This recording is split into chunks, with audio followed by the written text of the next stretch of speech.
Si vous voulez vraiment saouler vos prospects et faire en sorte qu'ils ne deviennent jamais clients, faites ça. Bonjour et bienvenue ici, Johan Yangting, et dans cette vidéo, je vais vous parler d'une erreur très importante, et même de plusieurs erreurs que font beaucoup d'entrepreneurs quand ils veulent vendre. Et vous savez déjà, l'une des plus grandes peurs qu'on a, c'est la peur du rejet. Et si vous voulez être rejeté, si vous voulez vraiment que les prospects vous rejettent pour de bon, faites ça. Et vous allez voir qu'ils ne vont plus jamais venir chez vous et vous êtes sûr que vous n'aurez jamais de clients. Cette erreur, c'est quoi? En fait, vous savez que quand on apprend le marketing, quand on apprend la vente, et ceux qui ne savent pas vraiment bien le faire, qu'est-ce qu'ils font? Ils passent leur temps à toujours bourriner. Et d'ailleurs, j'entends beaucoup de marketeurs dire un bon marketeur ou un bon vendeur, un bon entrepreneur, appelez-le comme vous le voulez, c'est quelqu'un qui fait des ventes. Et c'est faux. Non, un bon entrepreneur, c'est quelqu'un qui fait des ventes sur le long terme. Ça veut dire quoi le long terme? Ça veut dire que vous pouvez faire plein de ventes, il n'y a pas de souci. Vous pouvez soit bourriner, avoir des clients, des gens qui deviennent clients, et puis derrière, vous allez ruiner votre réputation parce que soit vous n'allez pas bien les servir, soit vous allez rentrer dans une des grosses erreurs que font beaucoup, qui est de saouler tous les prospects qui n'étaient pas prêts à devenir clients tout de suite, mais qui vont jamais le devenir parce que vous avez été trop agressif. Du coup, les rares qui sont devenus clients, c'est une bonne chose, mais tous les autres, en fait, il y a toujours une sorte de pyramide. Vous avez en haut ceux qui sont très chauds, et ce qu'on appelle les prospects chauds, qui vont acheter assez vite. Et eux, il n'y a pas besoin de forcer, et notamment si vous forcez un peu ou alors vous forcez pas beaucoup, peu importe, ils vont devenir clients. Et vous avez ceux en dessous qui sont, on va dire, à différentes températures, les prospects un peu plus tièdes, prospects froids, il y a plus d'écart, enfin il y a plus de segmentation, mais je vais faire simple ici. L'idée c'est que ceux qui sont tièdes et ceux qui sont froids ont besoin de vous faire confiance un petit peu plus. Et ils font en moyenne, on va dire, 7 relances avant que peut-être quelqu'un qui soit un peu tiède ou plus froid devienne client. Et pour les plus froids, les plus congelés, ça va prendre beaucoup plus de temps. Et du coup, si vous avez une méthode marketing trop agressive, qu'est-ce qui se passe? En fait, vous allez juste taper dans le haut de la pyramide qui représente entre 5 et 10% de tous vos prospects qui vont devenir clients, et vous vous privez de 90% de clients potentiels. Et ça se fait de plein de façons. La première, c'est le spam. Vous savez, dès qu'il y en a qui vous rajoutent sur Facebook, sur LinkedIn ou les réseaux sociaux et qui vous balancent leur offre commerciale à la figure. Ça, vous pouvez l'arrêter parce que ça ruine votre réputation, ça saoule les gens, ça saoule vos amis, ça saoule vos prospects. Deuxième chose, envoyez tout le temps des propositions commerciales. Vous savez, surtout en business, on pense qu'il faut envoyer des plaquettes, envoyer des mails vers une offre, envoyer une page de vente. Non, ça aussi c'est une grave erreur. Pourquoi? Parce que les gens qui sont peut-être chauds et qui vous connaissent déjà un peu, ils se disent « bon ok, super, je connais et j'ai envie d'acheter ». Seulement celui qui ne vous connaît pas, il a besoin de créer une relation, il a besoin de vous connaître, il a besoin de faire confiance. Et ça va demander du temps. Donc ça veut dire qu'il va falloir avoir une approche de création de confiance, avec du contenu, avec des échanges, un rendez-vous, etc. Et ça, si vous esquivez cette partie-là, en fait, vous allez tomber dans un des plus gros pièges dans le business, qui est en fait une question fondamentale. Cette question, si vous la posez, ça va changer radicalement votre rapport au business. Ça veut dire quoi cette question? En fait, c'est la grande question, c'est quel est le rapport que vous gardez avec vos prospects?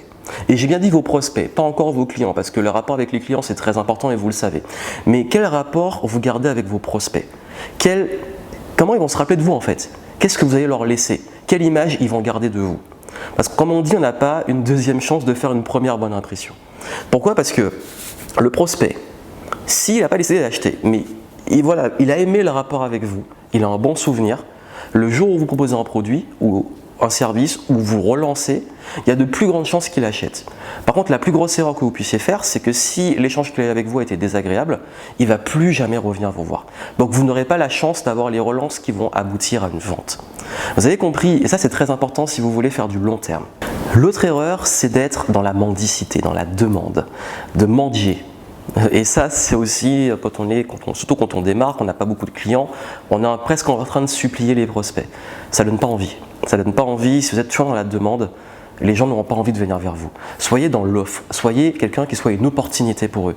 Créez une relation qui est basée sur le fait que vous êtes là pour les aider. Vous êtes une opportunité. Vous êtes là pour leur apporter une solution sur un plateau. Vous n'êtes pas là, en fait, la grosse erreur, c'est quand vous considérez que le client, donc le prospect qui va devenir client, c'est la solution pour vous. C'est que vous avez besoin de ces clients. Et c'est vrai, vous avez besoin de ces clients. Mais dans la façon de communiquer, la façon de gérer l'échange, si vous êtes comme ça va faire fuir vos prospects. Pareil, est-ce que vous vendez le voyage ou la destination? Est-ce que quand vous faites une proposition à ces prospects, ben, ça paraît pénible. L'acte d'achat est pénible, c'est complexe, c'est votre offre, surtout si vous faites de la formation, du coaching, de l'expertise, vous dites que ça va être dur, que ça va être long, qu'il va avoir plein de modules, qu'il va avoir énormément de contenu, qu'il va devoir travailler longtemps, vous parlez d'exercices, de tout ce qui est pénible. Ça fait fuir. Et pourquoi je parle de destination et voyage?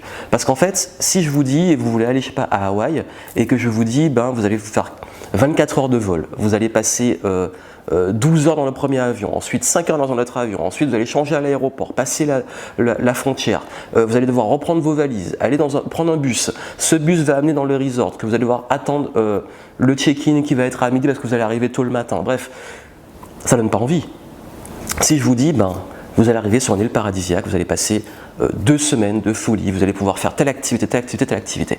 Je vous vends la destination, pas le voyage où vous allez vous taper tous les trucs relous pour arriver à la destination.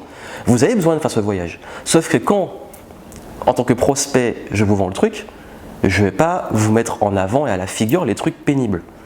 Et ça, en fait, c'est une grave erreur. Alors, c'est plus subtil, c'est l'art de vendre ce que les gens veulent et donner ce qu'ils ont besoin, parce que vous aurez besoin de faire ce voyage. Mais le but aussi de vous, c'est de rendre ce voyage le moins pénible possible, et même pas le moins pénible possible, le plus agréable possible, même dans la formulation. Donc ça aussi, c'est une façon d'aborder les choses. Donc vous avez vu, si vous êtes trop dans le spamming, dans le push agressif, vous êtes dans la demande, à avoir besoin du client, si vous êtes aussi quelque chose qui ramène à la pénibilité, qui est plus basé sur des choses qui ne sont pas liées aux bénéfices, aux émotions positives, ben ça fait fuir vos prospects. Et c'est quoi la bonne approche? La bonne approche, si vous la voulez, en description, je vous donne justement des éléments pour réussir à vendre, pour savoir comment vendre, comment justement créer cette relation de confiance et réussir à être suffisamment habile, agile d'ailleurs même, pour que vous puissiez avoir des prospects qui gardent un bon souvenir de vous, une bonne relation avec vous, qui vont devenir clients tôt ou tard, et aussi que vous ayez des clients sur le long terme, que vous ayez un business qui a de la croissance sur le long terme, parce que votre réputation se joue aussi. Et vous ne pouvez pas vous griller tout de suite comme ça d'entrée, ce serait dommage. Voilà pourquoi vous devez faire du long terme, créer cette relation et réussir à développer un business périn. Donc voilà comment vous devez mettre le mindset en fait à adopter si vous voulez réussir en business. Vous avez ça en description.